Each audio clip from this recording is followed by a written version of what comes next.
Hi friends, நாம் இப்போ இந்த வீடியோவில் எதை பற்றி பார்க்க போகிறோம் அப்படின்னா, இந்தியா மற்றும் ஆஸ்திரேலிய அணிகளுக்கு இடையே நடைபெற்ற இரண்டாவது டெஸ்ட் போட்டியில் இந்தியா படுதோல்வி அடைந்ததன் எதிரொலியாக தற்போது ரோஹித் சர்மா தொடரில் பாதியில் இருந்து தன்னுடைய கேப்டன்ஷிப்பை அவங்க உதறி விட்டுருக்காங்க. இதனால் பார்த்தீங்கன்னா மீதம் இருக்கக்கூடிய போட்டிகளுக்கு தற்போது ஜஸ்பிரீத் பும்ரா அவர்கள் தான் இந்திய அணியை வழிநடத்த போகிறாங்க.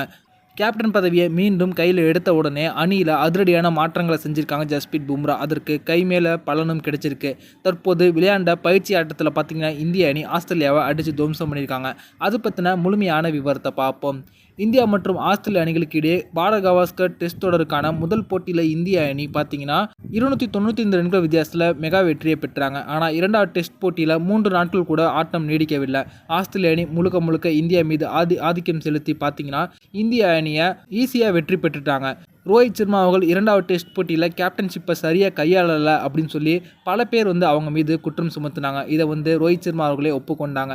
தற்போது பார்த்தீங்கன்னா அணியோட நலனை கருதி மூன்றாவது டெஸ்ட் போட்டியில் இருந்து தன்னுடைய கேப்டன் பொறுப்பை முழுக்க அவங்க ஜஸ்பிரீத் பும்ரா அவர்களிடம் கொடுக்க போகிறாங்களாம். டெஸ்ட் போட்டியில் ஒரு வேகப்பந்து வீச்சாளர் கேப்டனாக இருந்தால் அது பார்த்தீங்கன்னா அவங்களுக்கு எந்த ஒரு அழுத்தத்தையும் கொடுக்காது. அதே போல் அது அணிக்கு கூடுதல் பலத்தை கொடுக்கும் அப்படின்ற ஒரு காரணத்தினால தற்போது இந்த ஒரு முடிவை எடுத்திருக்காங்க.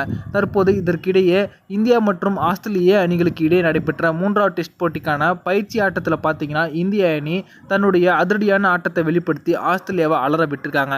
தற்போது கேப்டன் பதவியை கையில் எடுத்த உடனே சில அதிரடியான முடிவை எடுத்தாங்க ஜஸ்பிரீத் பும்ரா. அதாவது நிதிஷ்குமார் ரெட்டியை துவக்க ஆட்டக்காரராக களமிறக்கினாங்க. யசஸ்வி ஜெய்ஸ்வால் மற்றும் நிதிஷ்குமார் ரெட்டி இவங்க 2 பேர் களமிறங்கினாங்க. ஜஸ்பிரீத் பும்ரா அவர்கள் இந்த ஒரு முடிவை எடுப்பதற்கு காரணம் என்ன அப்படின்னா, வீரேந்தர் சேவாக் அவர்கள் எப்படி துவக்க ஆட்டக்காரராக களமிறங்கி அதிரடியாக விளையாடுவாங்களோ அந்த ஒரு பொறுப்பை நிதிஷ்குமார் ரெட்டியிடம் கொடுத்துருக்காங்க. அதற்கு கை மேலே பலனும் கிடைச்சிருக்கு. ஒரு புறம் ஜெய்ஸ்வால் அவர்கள் அதிரடியாக விளையாட, மற்றொரு புறம் நிதிஷ்குமார் ரெட்டி பார்த்தீங்கன்னா தன்னுடைய மிரட்டலான ஷாட் மூலமாக ஆஸ்திரேலிய பந்து வீச்சாளர்களை நாலாபுரமும் சிதற விட்டாங்க அப்படின்னே சொல்லலாம். இவங்க பார்த்தீங்கன்னா 177 ரன்கள் தற்போது ஆட்டமிழக்காமல் குவிச்சிருக்காங்க. முதல் நாள் ஆட்ட நேர முடிவில் தற்போது இந்திய அணி 420 ரன்களை குவிச்சிருக்காங்க. இதில் நிதிஷ்குமார் ரெட்டி அவர்கள் மட்டுமே 12 சிக்ஸர்கள் மற்றும் 9 பவுண்டரிகளை குவிச்சிருக்காங்க. கிட்டத்தட்ட சேவாக் அவர்களை போலவே பார்த்தீங்கன்னா எப்போதுமே தயங்காமல் நியூ பாலில் முதற்கொண்டு நிதிஷ்குமார் ரெட்டி அதிரடியாக விளையாட ஆரம்பிச்சிட்டாங்க.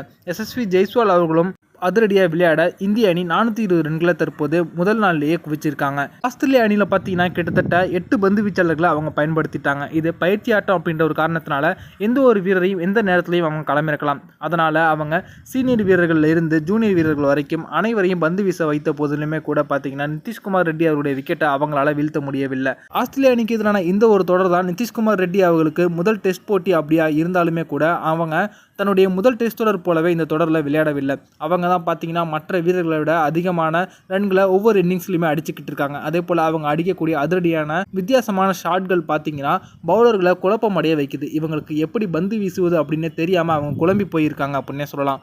இந்த நிலைமையில தான் இவரை சரியாக பயன்படுத்தி கொள்ள நினைச்ச ஜஸ்பிரீத் பும்ரா கேப்டன் பொறுப்பு தன்னுடைய கைக்கு வந்த உடனே ஒரு அதிரடியான முடிவை எடுத்தாங்க.